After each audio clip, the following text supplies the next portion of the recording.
What's up, everybody? I'm Stan. I'm Mac. And we're going to talk about the junk in my trunk. We didn't agree on any of that, but Well, that's dude, fine. It's just a box full of computer parts. Awesome. Alright guys, welcome to MES Tech. This is a brand new series, brand new show, brand new channel. Everything about this is just kind of brand new. And the idea, what was the idea, Mac? The idea behind MES Tech... It's not even MES Tech. What is it, MES Tech? MES Tech. We didn't even decide on the name until we started recording the first video. This is like 30 minutes ago? So, maybe, yeah. Yeah, about there. So the whole idea behind it was to take... Well, Stan had this computer sitting around, and we were thinking, what can we use these parts for? Yeah.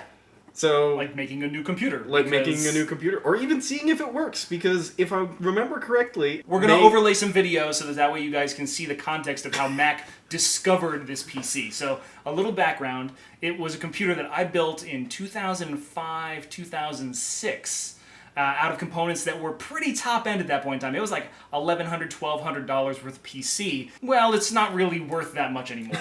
It's sad how fast these things depreciate. Yeah, no, there was a lot of dust, there was no side panels, nothing worked, nothing booted. However, to give you a little bit more backstory, I remember it being said that there was a shed on a farm somewhere where it was stored. So it's not so much a shed, it's a place where you make maple syrup, so you basically boil down sap and turn it into the stuff that you love on pancakes. But that means there's a lot of moisture that's kicking around in there. Not a great place to keep a computer. No, and I thought that the safest way to transport it was inside a trash bag. Yeah, not to protect himself or the computer, but more to protect himself from the little critters that had made a home inside the computer. That is, yes. Yeah, there were things. We're not sure what they were, but they had left behind some remnants. But we did kind of throw that into the dumpster, and now we're left with this box that happens to be full of PC components. So we have our motherboard, CPU, and cooler that's right there. A lovely SATA hard drive, because I spared no expense at that point in time. We have two optical drives that may or may not work. That we're ribbon cables. These are fun. IDE, baby. Yeah, we're getting old school. However, there's the SATA cable is necessary. We also have an Antec Basiq power supply, 500 watts, but it only does like 18 amps, so that's no good. And then the pièce de résistance, the 7600 GT. The pinnacle of mid-range, low-grade NVIDIA cards for that time. Back in the day. So we're probably going to have a little bit more B-roll going over this too, that is going to show these lovely broken capacitors that have kind of vented all their essence into the world. Yes, because somebody decided to take care of this excellently. I did my best to take care of the computer the way that I saw fit when I was 20 years old and spending most of my money on beer. Perfect. So I'll take that. So the big thing about this, there's like a dial-up modem for whatever. I'm pretty sure you guys don't know what that is. I got a Wi-Fi card. I got an extra power supply cable in there. But this junk that I brought back in my trunk is going to be turned into a computer. And that's kind of the whole idea for why we started this channel and what we can do beyond there. Because I'm not the only person with junk in my trunk. And I'm probably using that way too much.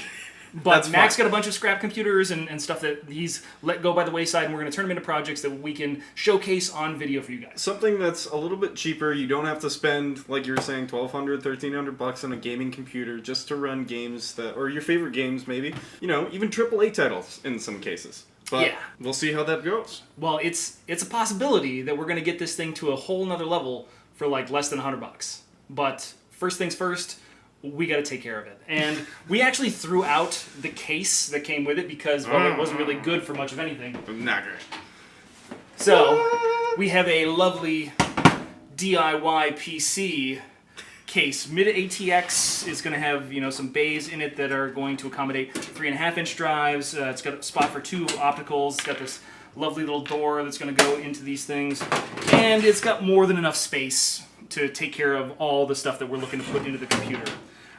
Before we did do the video, though, we did test some things, and unfortunately, this fish is fried. The lovely Antec power supply. Yeah, the Basiq, which has seen its last days. I think if you look online for reviews on this thing, they tell you specifically that it is terrible at times, and may or may not spontaneously combust, but that is another thing. So the case and the power supply are out, so we're already down $50 on our budget. Woo! This is starting up so well.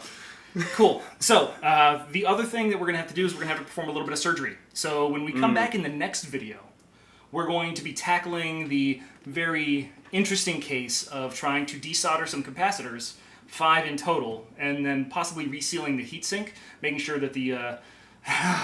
You're also going to see some of that. Evidently, when we took it apart, the heatsink had kind of cemented itself to the CPU, resulting in some bent pins. However... we'll see if she boots or not. That's the whole purpose of this thing. But welcome to MES Tech, and we hope you stick around. Hopefully you'll enjoy the adventure as much as we do. All right. Better, guys. This is not going to go well. I think it's going to be perfectly fine. I don't know why you're not confident in this whole I endeavor. am not confident at all. Oh, that's terrible. No faith. No faith. No faith. All right.